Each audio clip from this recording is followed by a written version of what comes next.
Quel élève tu étais quand tu étais à l'école? Ouh, oh là là, mais je m'en souviens pas de ça. Oh, allons, moyen, moyen, ouais, ouais. J'ai plus appris en étant sorti de l'école que dans l'école, hein. Mais par contre, après, j'allais suivre des cours pour me spécialiser dans certaines choses, hein, oui, pour être efficace, on va dire. Pour être efficace, parce que, bon, un jour, j'étais gamin, mon père m'attrape, me met dans son bureau, et puis il me dit: Qu'est-ce que tu veux faire quand tu seras grand? Moi, je connaissais quelqu'un qui était plombier. Je lui dis: J'étais allé voir ce qu'il faisait. Je dis: Moi, je vais être plombier. Bon, bah, c'est pas possible. Bon, bon, j'ai pris une secousse. Bon, j'ai dit: D'accord, ok, bout, bout, bout, bout. Donc, il m'a dit: Tu seras architecte comme ton père. Ouais, je ne voyais pas la nécessité de la chose, hein. Alors j'ai appris, bon, un petit peu l'architecture, un peu, ouais, bon. Et quand mes parents ont divorcé, que je suis allé à Lyon, je suis allé dans une école qui était rue des Marronniers, je ne sais même plus comment elle s'appelait, où on apprenait, ben, tout ce qui était du bâtiment. Et voilà, on apprenait à faire des métrés dans toutes les corps d'État. Ensuite, c'est bien. Alors comme j'avais déjà un peu appris le dessin, ouais, voilà, puis après ben, j'ai fait dans ma vie, ben, je passé un concours pour entrer au Ponts et Chaussées, service navigation. Hmm. Et puis je m'y emmerdais là-bas, tout le travail était fait. Non, je ne vais pas le dire parce que tout était sous-traité par-dessous, l'argent qui... Personne ne voyait, on n'avait rien à foutre. Au bout d'un moment, une année, 2 années, ouh. Quelle est ta profession? Aïe, aïe, aïe. Ma profession. J'en ai tellement fait des professions. J'étais dans le dessin,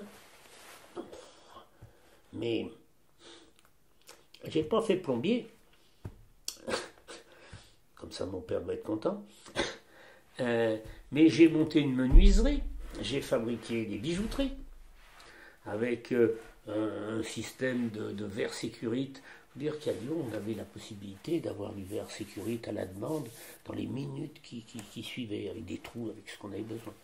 Donc j'ai fabriqué pour des bijoutiers d'ailleurs. Le premier, c'était un cousin. Et il y avait un système qui était bien dans la bijouterie, c'est que c'est plus ou moins des réseaux. Et un client m'en envoyait toujours un, mais pas en face de chez lui, à l'autre bout de la France. Mais comme celui qui était au bout de la France m'en ramenait du côté de Lyon, du côté de...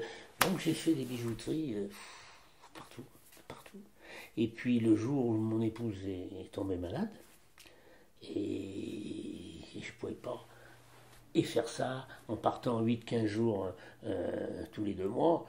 Et puis, avec le gamin qui était à l'école, c'était pas avant qu'il passe le bac. Donc, il fallait lui faire à manger, il fallait ici, il fallait...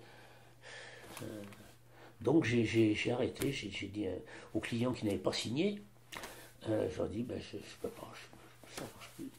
Et il y avait comment ça s'appelle, un truc, c'est qu'un bijoutier qui avait une bijouterie neuve me sortait des présentoirs de bijoux installés dedans, tout pourri, tout plein de traces de stylo bide, il n'y avait pas de pareil. Je dis, c'est impensable ça. Et comme il y avait, entre autres pendant les fêtes, il y avait du creux, puisqu'ils n'avaient pas une bijouterie, j'ai cherché le moyen de fabriquer des présentoirs de bijoux, en temps mort comme ça. Et donc, chaque fois que j'allais livrer une bijouterie, je mettais dans la voiture un paquet de présentoirs me disant, à tous les coups, j'ai droit au machin pourri. Et puis, alors, je leur donnais. Et après, ils me disaient, mais on ne peut pas en avoir d'autres. Bah, je dis, c'est bien, il marche mon truc. Je dis, oui, mais les premiers, je les ai offerts. Non, il n'y a pas de problème. Ah bon, d'accord. Ce qui fait que ces supports de bijoux, quand mon épouse est tombée malade, je me suis mis à faire que ça. Mais c'est ça, à grande échelle. Donc j'avais des clients qui m'ont commandé 10 000, puis il y en a qui m'ont commandé 25. Mais ça fait rien, c'est diversifié. Et j'en ai envoyé en Europe, quoi, il y en avait partout. Il y en avait partout.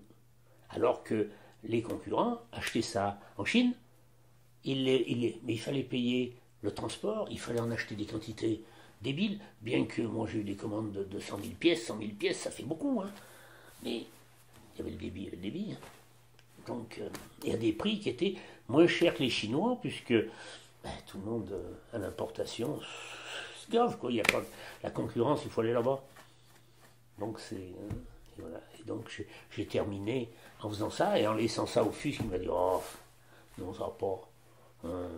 Non, c'est trop compliqué. Non, je fabrique pas ça. Non. Et puis voilà, alors, de temps en temps, il a une commande, il les fait. C'est pas grave. C'est pas grave. Moi, je lui ai donné le truc.